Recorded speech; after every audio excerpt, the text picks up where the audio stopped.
Lost Geographer podcast, episode 2. We're living in an increasingly globalized society now, and it's not going to change anytime soon. The coffee you drink comes from beans originally grown in South America. The watch you wear was made in Switzerland. The car you use to drive to work is sold by a Japanese automobile manufacturer. Despite this rapid globalization, many people are still unaware of what is going on around them, and this needs to change. This is the Lost Geographer podcast, where you will become geographically and culturally literate and learn the tools necessary to navigate this new global society. It's your world. Own it. Own it.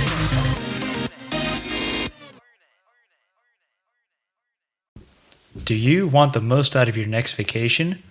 Why wouldn't you? You spend so much money already on it, and you don't want to come home empty-handed like so many people do, with regrets and wishing they had enjoyed their time more and been present during the experience rather than thinking about the next place that they were going and not enjoying the attraction that was in front of them. Here at the Lost Geographer, we have a personalized vacation guide service where we make it all about you. We base it upon your interests, your hobbies, and what you want out of your vacation. We tailor it to you and your party. If you're interested in making the most out of your next vacation, visit www.thelostgeographer.net/personalized-vacation-guides. All right, everybody, welcome to the Lost Geographer podcast, where our goal is to promote geographic and cultural literacy. It's your world, own it. I'm your host, Rohit Amrithar, and founder of the Lost Geographer, www.thelostgeographer.net, and this is episode 2. I'm here with Martin from South Africa. How are you doing, Martin? I'm very good. Thanks for having me. I'm excited to be a part of this.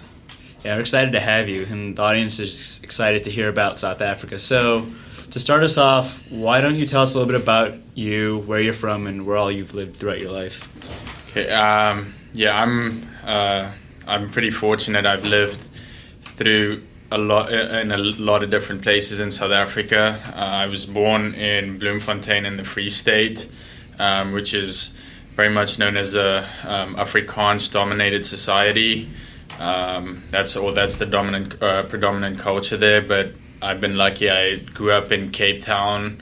I've lived in Johannesburg, Pretoria, Polokwane, and Durban.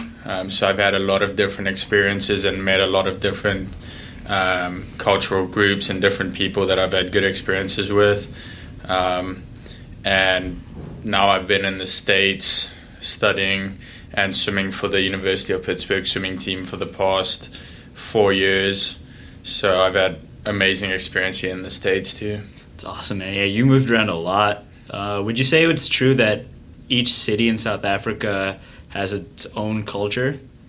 Yeah, I would definitely say all the different cities have their own distinct way of going about things and kind of distinct personality to every city. For instance, Cape Town and Durban is a lot more laid back. Both are coastal cities, and it's a very relaxed, kind of laissez-faire atmosphere. And then Johannesburg and Pretoria, for instance, are far more. It's a bit more. It's pretty similar to some business cities in the States, where there's a bit more expected from you in that sense, and it's a bit more fast-paced. So there's definitely major differences between the different cities. That's so cool. So, despite there being so many major differences between the cities, are there any, prevailing manners or etiquette that South Africans as a whole kind of abide by? I think if you look especially at the different dominant cultural groups in South Africa, a lot of them definitely focus on respecting your elders in a big way. That's probably even more so than in other countries, and that definitely stands out. Also, if you go into business with someone, it's kind of like almost like a family, like you kind of becoming part of a family. So South Africa, usually they spend a lot more time getting to know somebody and making sure that you're comfortable with that person, and almost like you can take that person into your family before you start doing business with them.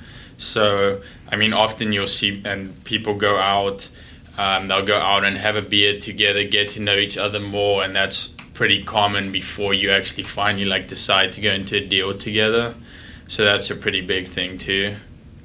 Interesting. So would you say that, I guess, your personal life and your business life are more intertwined?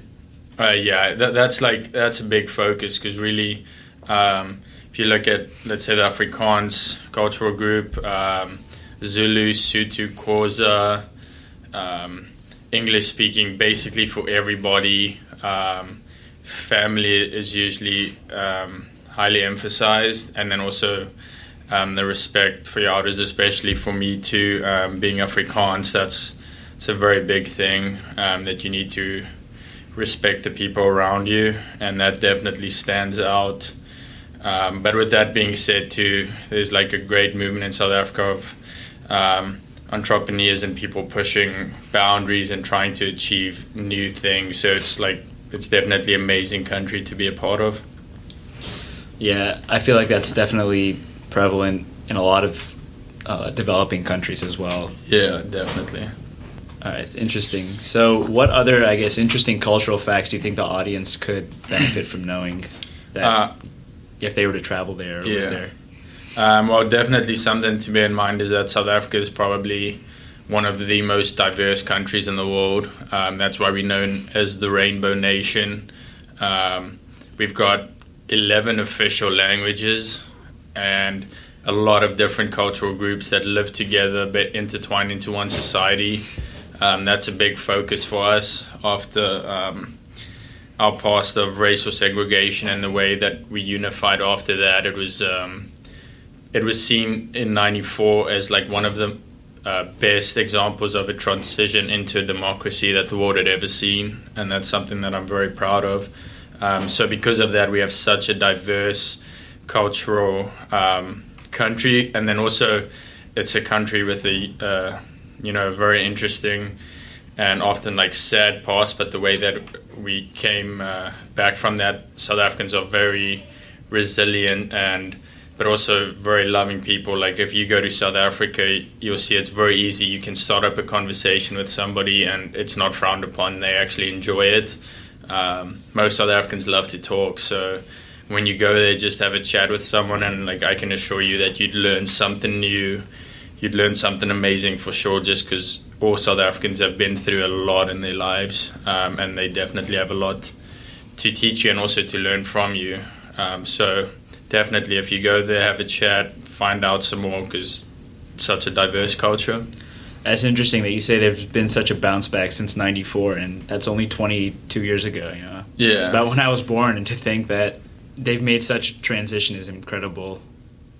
Yeah, I mean that's the thing. We haven't even been a democracy for that long, and we've already achieved great things. I mean, there's difficult times, and we still go, and there's still a lot of difficulties, political tension, tension between certain groups. I mean, not so much, but often the media like focuses on that, unfortunately, and doesn't quite look at the huge gains that we've made already in such a short space of time.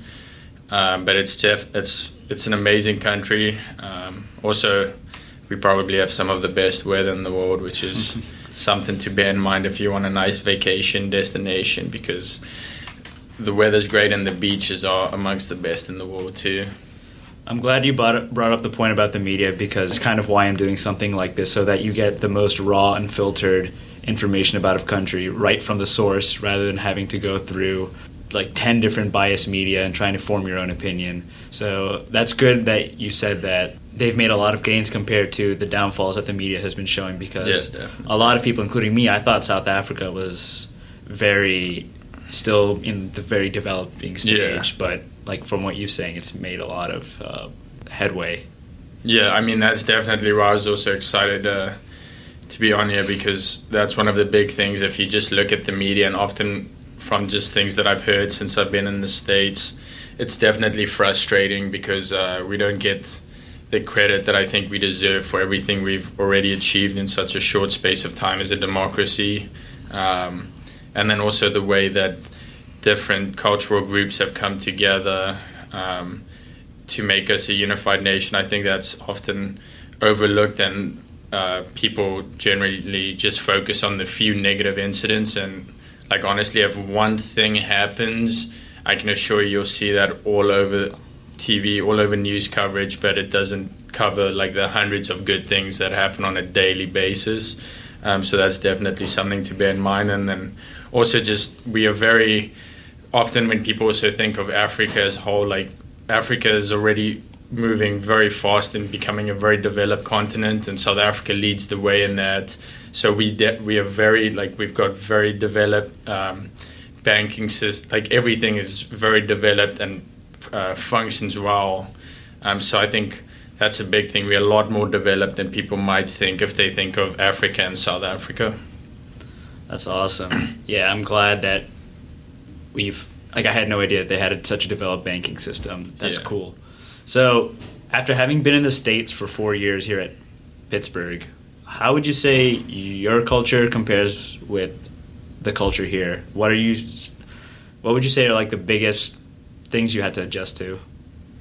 I would say that's always kind of a difficult question, because once you get into a different kind of group, so when I came to the States, you kind of become part of the group here and things become second nature almost. But definitely one thing that I noticed, and that's always something also to bear in mind if you have a friendship with a South African, for instance, is that South Africans are extremely passionate people, and sometimes people might get the wrong idea from the way that we do things or some of our actions, just because most South Africans are driven by a lot of passion, just because of where we've been, what we've been through. So that's a big part of us. And so definitely, since I've been in the States, knowing when to maybe just tone it down a bit and, be able to also not get too defensive when people don't always quite have the same ideas maybe as I do about, let's say, my country or different views, things like that. But then that being said, what I've enjoyed being in the States, which is like quite a similarity, is how in the States too people enjoy or like to speak their minds, and that's a big principle that South Africa is also built on, freedom of speech and saying what you think. So at least that was nice having that similarity. I don't know if it's because it's in the college environment. Definitely, I would say the United States is very cutthroat, just trying very hard to achieve things the whole time. Like, for instance, when I came to the States as a freshman and I just wanted to, kind of soak things in, look around, look at the buildings. By the time I look around, the group that I was with would always already be gone and moving from one destination to the next. So I would say that's a big difference too. I think in South Africa we like to really look at the good things a bit more and just take a breath, whereas I think in the States often people are so focused on maybe what they want to achieve or getting from here to there that they totally forget about the whole journey in between. So that's something that I've probably preached a lot also to people on my team, is just relax a little bit and look at what's going on around you instead of being so focused on just getting from A to B. Yeah, I love that. I'm definitely guilty of that. But what would you say is your absolute favorite thing about South Africa?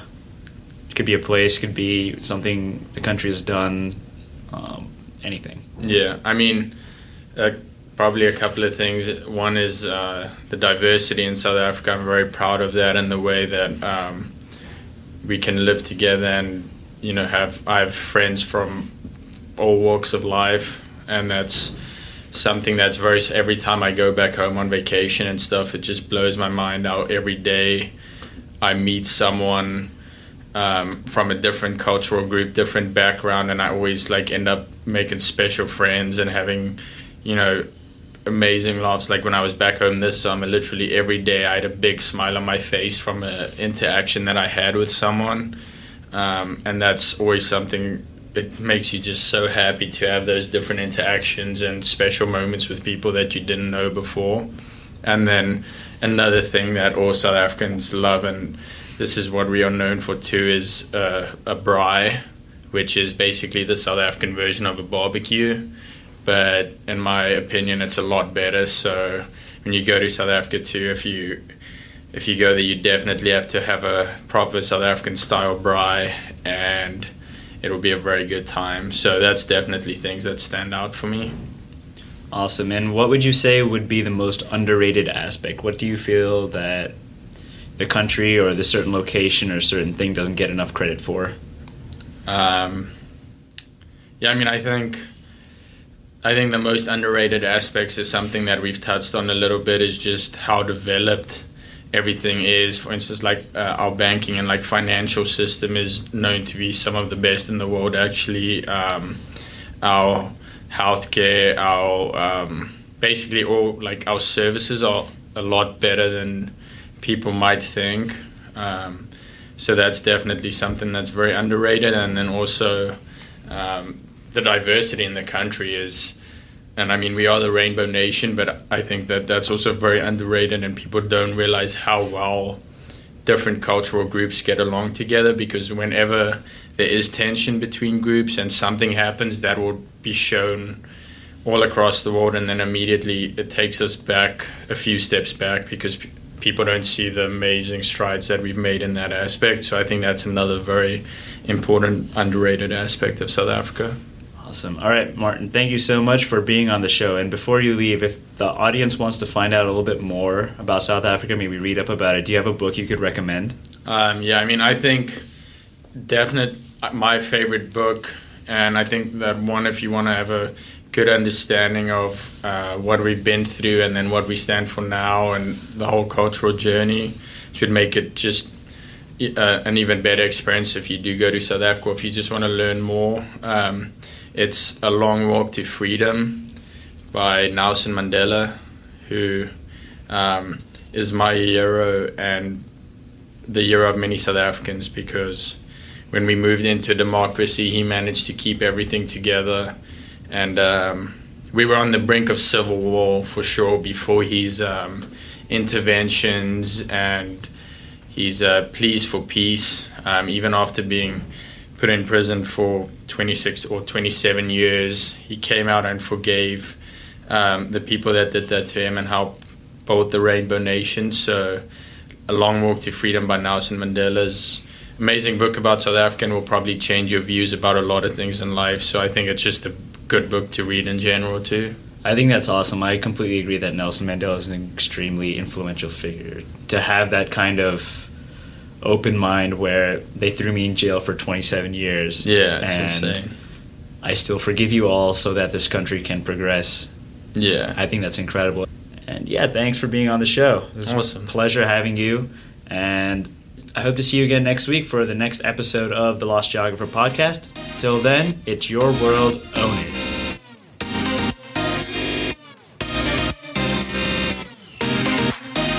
Thank you for listening to this week's episode of the Lost Geographer podcast. Remember to tune in next week for more awesome content.